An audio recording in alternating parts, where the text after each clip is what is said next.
Every woman needs to take that universal path to find self-worth, a voice, and a cherished life. That path is the heroine's journey, the roadmap to an amazing adventure that women travel to discover their true selves.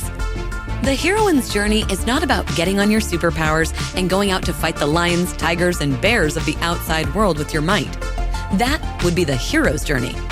This woman's journey is the internal journey that a woman takes to grow her courage and strength and travel to her best life. Heroines, so glad you're here. And I've got exciting news. The Heroine's Journey book is out and for you. It's going to show you how your life can move along so beautifully and gracefully. Go get the book now at heroinesbook.com. Journey onward. Hey, Erin, how are you doing today? Hey, Joan, I am doing fantastic. I always love it when I get to snuggle up, and Yeah, for that's sure. the joys of menopause. Getting cold, feeling cold is a joy. Why? Do you otherwise run hot? I do now. Uh-huh. Uh-huh. So it's preferable for me to like have an excuse to wear something that's cozy and snug. Ah. Yeah. Well, I've been thinking, we had that great conversation last week about people, Mm-hmm. and I think it's a conversation that women don't often share. We gossip. There's no doubt about that. We'll say, "Did you see what she did?" Or, wasn't that awful what she had on? But we gossip, but we don't really use our analytical. That's not really the word I want, but we don't really use our sense of um critical is not but discerning. That's a better word. We don't really use our discerning when it comes to what we talk about other people as women. And I think you and I probably agree that it has a lot to do with culture and what we were taught as kids and how we were taught perhaps, to not say anything nice about somebody, or Or to always say something nice about somebody. to always say something nice about something. Yes. And so when you add all that stuff together, I think we get very confused about who people are actually being in our lives and what of those people we actually need to keep in our lives. And I think it's fair to acknowledge that some people just need a boot right out of our lives, a swift boot. Yeah, definitely. I feel like we hang on too long for people who need the boot, and we don't nurture the people in our lives who create and provide value and support and all of that kind of stuff. We spend more time on the people who probably should be booted than we do on the people who we should hold close and nurture. Right.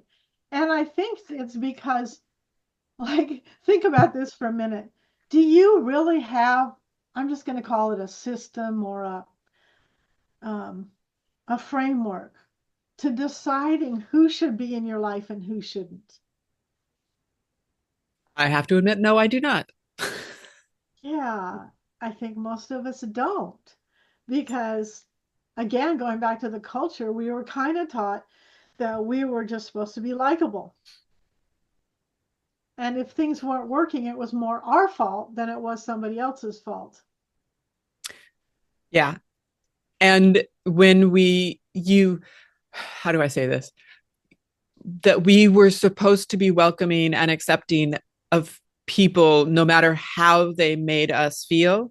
Uh-huh. Like I'm sure you've had as a child or whatever, you had that feeling of, ooh, that person makes me uncomfortable or something like Uh-huh. that. But you were always told, oh, go hug, blah, blah, blah, blah. Yeah, exactly. Go welcome, go, so forth. Because it was our job to make people feel comfortable. Yes. And I took it pretty seriously. I didn't think that it almost seemed egotistical to me to think that I could decide that someone wasn't someone I wanted in my life. Dig into that a little bit more. I'm trying to understand kind of the whole anthill, Well, so to speak. yeah, it had to do with the fact that I felt it was my job to make people comfortable, to make things work, to make things lovely because I like beauty and lovely and harmony and all that kind of stuff. So, um, as a result, I was more incorporating than disincorporating. So, Interesting. and so as a result, the gates of my life were just wide open. Anybody could come in.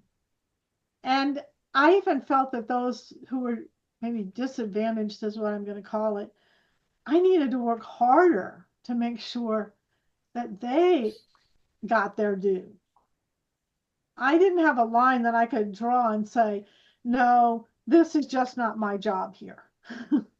Right. Or no, this person doesn't deserve Exactly. my I think attention. then look how you say that. Like you feel guilty when you say it. Like, like that's where I'm saying I'm kind of egotistical or whatever. Hmm. Is it's kind of like I say to myself, who am I to say they don't deserve my attention? But Yeah. truth be told, I let some people in my life that just made havoc out of it. Have you? Oh, 100%. Yeah. And I feel like that goes back to this ongoing conversation we've been having about self-worth as well. Because when you talk about it from a deserve, like these people don't deserve to be in my life, you are placing value on yourself, which Right. obviously can make people Uh-huh. uncomfortable. And we really need a reframe on that because deserve and self worth have everything to do with making your life good or my life good. And that's not selfish No, not at all. because I But it have, feels selfish. it doesn't it? Yeah. Because I have gifts and skills and talents to, deliver while I'm here. And if somebody handicaps me or weighs me down or depresses me or criticizes me or is outright harmful to me or is mean, any of those things, they handicap my ability to be authentic, to be who I really am. And Yeah. I didn't understand that. And they can suck a lot of energy. Suck, suck, suck. Uh-huh. Yeah, big time. To the point that you're totally sucked into their drama or their problems or their whatever. And that certainly happened to me. And I literally lost my own life in that. But the problem with it is that I didn't have the discernment in my brain to say to my brain, this person isn't good for me. Hmm. And therefore, I must figure out what I need to do with this person. When you say what I need to do, what does that mean, or how are you framing that? Well, if I frame it in the context of what we were just talking about, which is I'm supposed to love and nurture and hold to my breast everybody, Uh-huh. okay, I just brought the danger closer to me. Which in when you put it that way, doesn't sound like a smart idea. Yeah, right, right. And I did that over and over again. Just one quick story, and that's it. I met a woman who was really on hard times. She was clearly in need of some help. And because I fancy myself to be capable and strong, and I've been blessed with so many resources, I actually invited her to stay in my front bedroom for some period of time, hoping that she could get her feet on the ground and hoping that my kindness to her would help her, to regain her stability in this world. Because obviously in the heroine's journey, we're all about stability. And it was very clear that She didn't she have it. she didn't have it. She just didn't have it. And I felt sad for that. However, as things went on, and I'll jump to the end of the story, she stole me blind. Mm. I thought she would have compassion for me because I was being kind to her. I was, it was like she was a child in my home. I mean, she got fed, she got all everything, she got what she needed. I expected her to have that same compassion back for me, but she took major amounts of jewelry from me. She even stole a 4-week-old puppy. Yes. Uh-huh. That's But that, crazy. but that's the part I wasn't getting. I think if I'm really kind and generous and good to other people, that they will, of course, want to be the same way in return. Right. Let's bust that myth right now. Well, it feels like part of it is a frame of when we're young, and part of it is the frame of I am a good person, I am a giving person, I want to help Uh-huh. people, and the expectation that that is what will be returned to you, Right. which is very, very faulty sometimes. Right. But I think it's very ingrained in us as women. Mm-hmm. It's why we stay in Yeah. marriages too long. It's why we stay with someone who's abusive to us in a work situation too long. Because I'm not, the question I asked you is, do you have a mechanism in your brain to sort through all this and decide who's who and how you should navigate between people? Because it really is a navigation process. Yeah. I feel like at this point in my life, I have more faith in how somebody makes me feel.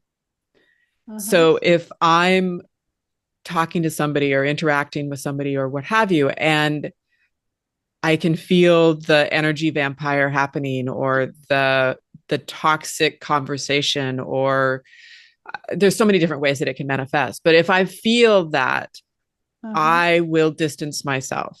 I mean, Uh-huh. sometimes you can't cut those people out, but I will definitely distance myself. I will limit my interactions or whatever. But uh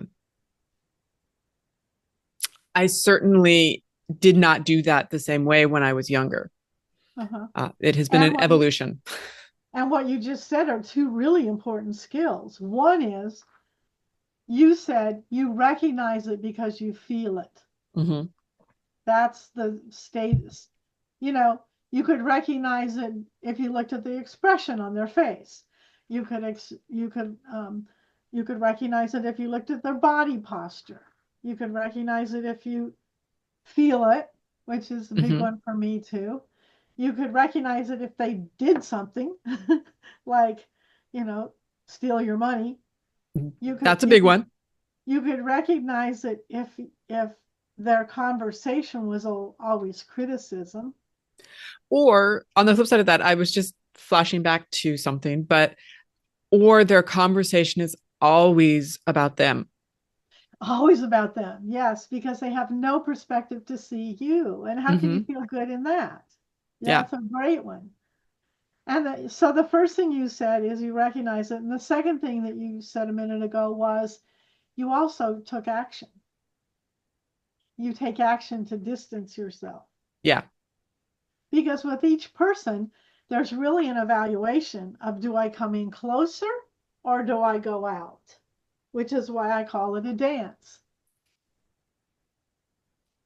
It's Do you have a specific name for the dance? I don't know, but we should think of one. The heroines, um, The heroines tango or salsa or exactly. The heroines two step. there you go. That one works.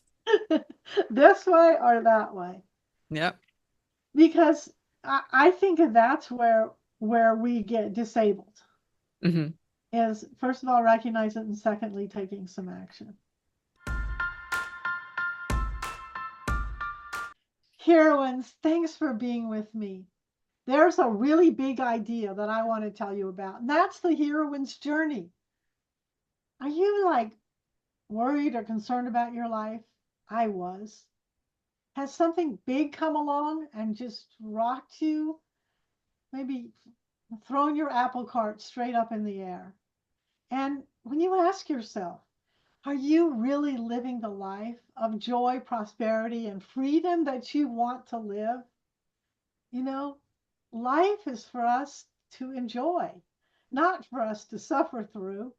And that's what the heroine's journey is all about. It's your roadmap to a life that you love. You can have it. It's at theheroinesbook.com. I've written it for you. I can't wait for you to read it. And I'd love you to give me your feedback.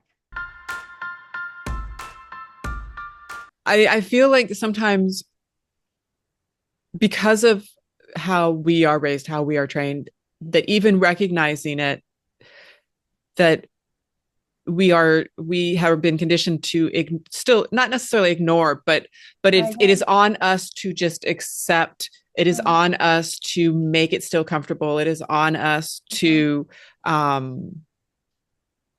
get along to go along, so to speak. And what you're saying is that we don't have skills in validating it.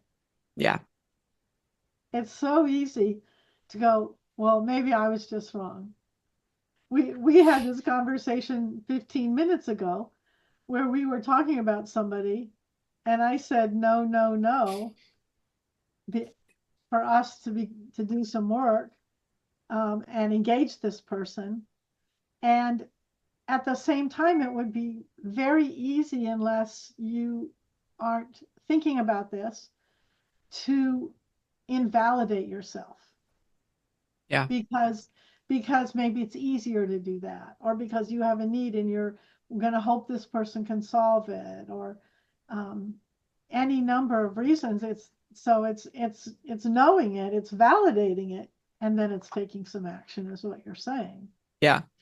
Because I think that it is easy also when you feel it to soft pedal it. I mean, you can say, oh, it's just me, or oh, it's not that bad. Oh, it's good for XYZ, and so it's worth it. And let's make it concrete. You go out with a guy on a date, okay? It feels weird. It's kind of slimy. You're like, no, but what happens in your brain is you're like, but I'm lonely. So I just want to hang out with him. It's not great, but I just want to hang out on him. Because it takes courage and strength to say, nope, and go out your back door, slam the scream door, and scream next.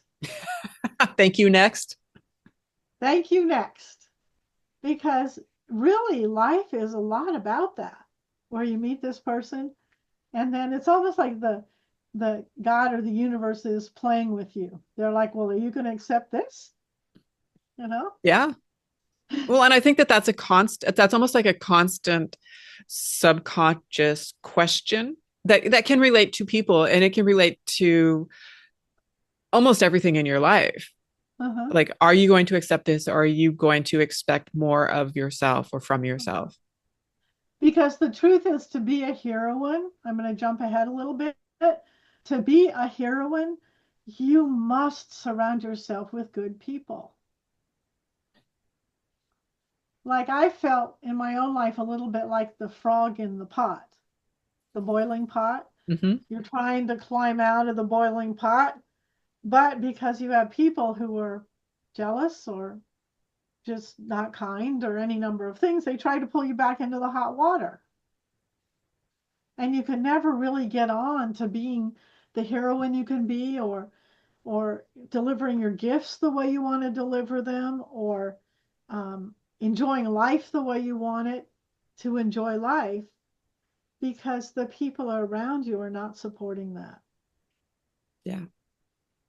So I guess, is there a way, because for each person it's going to be a little bit individual, obviously, but is there a way to name the feeling, or call out the feeling in yourself to say, oh no, this is somebody that I need to distance from? Yeah, I think what you're asking here is, well, at some point we're going to teach a system for that. Let's just say that. Because we think this is so important, that you have to be able to call out the kind of people who are in your life. But kind of now we're talking about in general life, how do you know this? you know? And I think feeling, as you said, is extremely important. Like you find yourself sometimes just feeling frustrated with people Yeah. or just feeling like they only talk about themselves, so they don't know anything about you. Like you might as well be wallpaper on the wall. Or you find yourself having to do their job and their work because they're not pulling their own weight. I mean, there's a lot to identify around. Hmm. Like, does that person feel like a breath of fresh air? Like when they show up, you get joy, happiness, prosperity, freedom, Is it good? Do they light you up or do they drag you down? Yeah, exactly. And trusting your internal feeling about that. Uh-huh. And can you trust them? Hmm. Do they show up as a resource in your life? Do they show up um, in a way that the energy feels really good? Do they show up in a way that you can count on them? Hmm. Some of the parameters that are so important to consider as you begin to be conscious, because that's really the whole conversation here today. That Yeah. we're going to teach later some mechanisms to do this even better, some conscious, but we're just kind of awakening our thoughts around it because I think we've been asleep. I'd say for the first half of my life, I was asleep about the people in my life. Yeah. I mean, to go to your point, you had talked about the fact that you sort of let everybody in. Everybody got a piece of you, Uh-huh. as opposed to saying, "Oh, no, you don't deserve a piece of me. Oh, you Uh-huh. deserve a larger piece of me because you helped to light it up. You helped to fill up my cup, Uh-huh. so to speak." Right.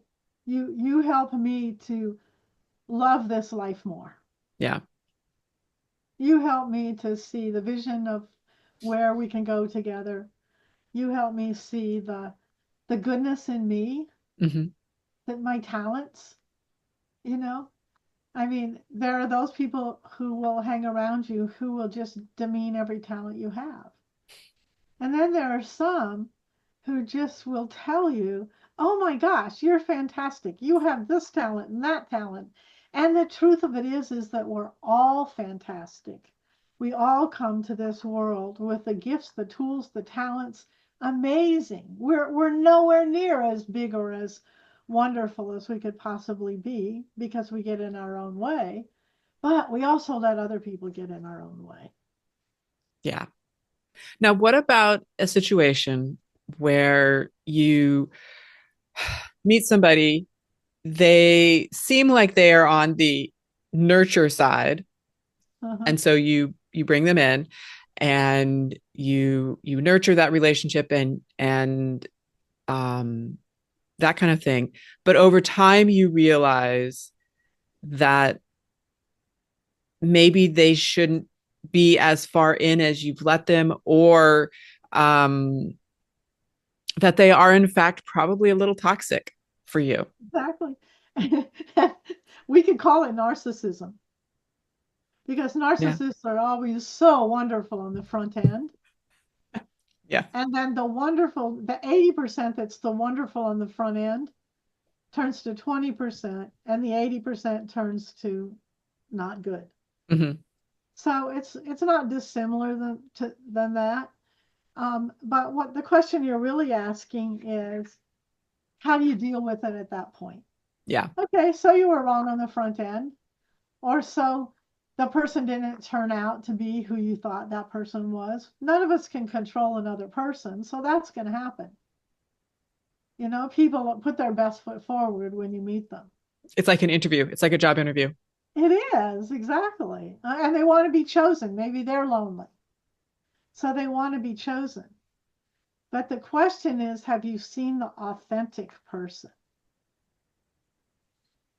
Or did you Yeah. just see something. See the mask, see the professional Uh, outward. exactly. So as you're in touch with your own feelings and you become aware of, hey, wait a minute, this isn't what I thought it was, or hey, wait a minute, this isn't feeling good to me, or Hmm. hey, wait a minute, I just noticed how much like trash they want to talk about me, you know, then that's where courage and strength comes in. Because then when you call it, you have to have the conviction to do something about it. Yeah.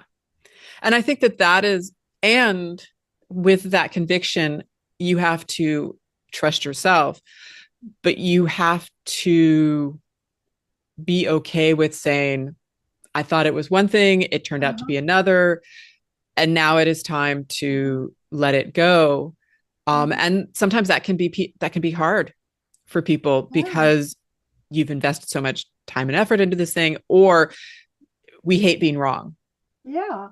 You know, I may have told this story, but when I got divorced, my father said to me, he never loved you. He just used you to solve his problems. Well, on the front end, I didn't see that. You know, he was a good showman. Mm-hmm. He They usually really, are. yeah, he really convinced me that he loved me, he had my interest in mind, blah blah blah blah blah. No, he really wanted help with his own problems. My father was absolutely right. It was a terribly hard thing for me to hear him say. You know, it broke my heart.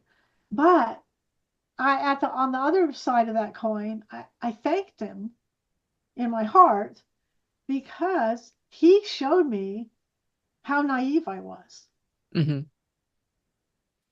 Now, And if your father had said that to you at the beginning, uh-huh. what would your response have been? Well, in fairness, I'll tell this, in fairness, we showed up at their house and said, we're married. Okay. So I didn't give my father much room in that one. So, Right. you know, and he would say he was gracious because he never said anything for the whole 14 years of the marriage. You know, but at the end he did tell me. But I use that story just as an illustration about how me personally, I was thinking it was good. Mm-hmm. There were all kinds of red flags along the way that I should have, well, that I did pay attention to sometimes, but I missed that critical step we were just talking about. I saw the red flags, but I didn't take action to do something different. In the end, he left me, I didn't leave him Right. because I didn't have the courage and the strength. I wanted to believe too much that things would get better when they don't.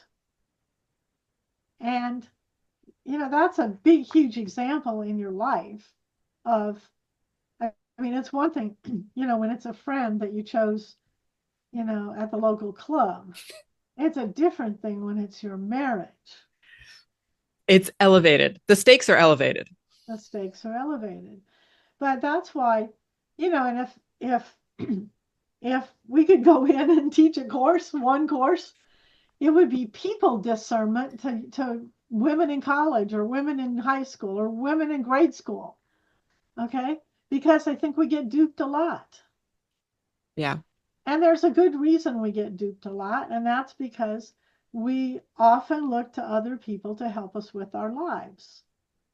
In general, in fairness, men still have a lot of control in this world.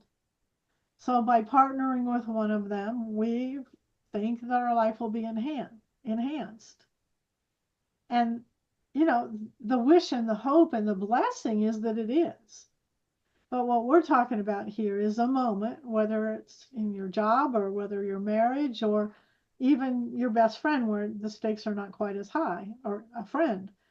Um, there's a point where you got to decide for yourself what's good for me. Now, how do I say this? If you don't have that discernment, Uh-huh. how do you build that discernment? Or is, I mean, obviously there is the repetitions model, which Uh-huh. can be very painful and Very long. painful. Very painful. We've all done that. Pop quiz, pop quiz, pop quiz, failed, failed, failed, pop quiz, failed. Yeah. It's like you're going 20 rounds with Mike Tyson. It's just like, whoa. Exactly. Yeah, right. Right. Right. And our very nature, we don't like to isolate ourselves. And this what takes. It takes faith that if you move out of this situation with this person, that you'll go on to something better. I The think that truth. that is the key and the hard thing to believe. Mhm. The truth is, if I look back over my life, every situation that I have consciously made a decision to move out of, and in the last 10 years, I would say I'm getting really good at this. I move very fast when I know that it's not the right place to be. Mm-hmm. And I keep alluding to this. We're going to teach all of you who are listening us some tricks to the trade here, because I have a good system that works really well for me. Because once I've decided, I don't change my mind. Because usually people don't change their stripes unless they go through some really, really major upset in their own life that causes them to be able to think differently, act differently, more compassion, more love. Um, that's usually what it takes. Now, you can say, oh, I want to give this person a second chance, but you'll be in the Mike Tyson round if there's no justification or verification that they have been, quite frankly, hit hard enough to rethink Yeah. how they're behaving and show up differently. You're just going to get more of the same. Yeah. Yeah. I mean, you have to, particularly in a situation like that, if you're giving somebody another chance or a second chance, you have to be clear with yourself what this is and what your, I mean, and it's not even necessarily, I mean, sometimes it's something that you want to communicate with somebody else, with the other person, but a lot of times it also is just personal. It's like, okay, this is a second chance. These are my boundaries. This is what I will accept. This is what I will not accept. And Mm-hmm. And realize going into that second round with Mike Tyson that you're at risk, yeah, that you could get clobbered here, that you've been clobbered before, that um, there's little evidence that things could change. yeah. But I think that this is a key. You are making a choice. Yes. Like you have actively made a choice as opposed to just going along to get along Uh-huh. or not understanding what you're going into or whatever. Like the fact that it is a choice, the fact that gives you um, some active, I'm going to call it active verb, but it basically gives you the impetus to say, I have made a choice. I can make another choice. Exactly. And what our whole conversation today is about choice. As We came women, around to it. as women, we have a choice. We can assess how it feels. We can validate our feeling, and then we can choose to take some appropriate action. That appropriate action might be different in different circumstances. It might be to hug somebody closer, or because you are not paying attention to how much love and affection and resource that person is, and you're not being grateful enough, and you're not, showing up for them perhaps the way they show up for you. Or it may be all the way on the other end of the spectrum where you just need to give a swift kick in the butt to that person and boot them right out of your life. But the But we choice is have yours. choice. We have choice. And I think the beginning of our conversation, we were illustrating how I think culturally and in our families and more, we didn't grow up necessarily feeling that we had that choice. Yes, I would agree with that. We grew up handicapped in that capacity. And we didn't grow up knowing how to protect our own well-being because we're coming from a whole history of how women have been um, shuttled off Yeah. in our world, you know. So we're suggesting something brand new here. We're suggesting you do have a choice. You can feel what it feels like. You can assess the situation, and then ultimately you can take some action, which sometimes is going to mean to tell that person, I'm sorry, but this doesn't work for me and I can no longer do this. Those are powerful words. Yeah, and they almost stick to the roof of your mouth because you don't want to make waves or make Yeah. anyone else uncomfortable or hurt that's me or hurt anyone else's feelings. But that's not going to serve you best. And a heroine, the first thing a heroine does is to serve herself. Because if you're not good as you can't be good for anyone else. The world needs your best self. The world needs your best self. Absolutely ditto. We need more heroines to show up. And in heroines, I get this image of like a woman trying to run down the street with all this stuff, hanging on behind her. And that's what we do when we don't sort out our own lives, when we don't do the things for us. And in the heroine's journey, we talk about 4 different things. We're talking about people in our podcast today. Mm-hmm. We talk about financial, we talk about physical, and we talk about beliefs. But today, our conversation is people, and it's sorting out the people in your life so that you only keep the good ones. And those other people, they'll go off and have some other lessons. Whatever their soul needs, those lessons will come to them. And I think the hardest part for me is to trust that there are good people in this world.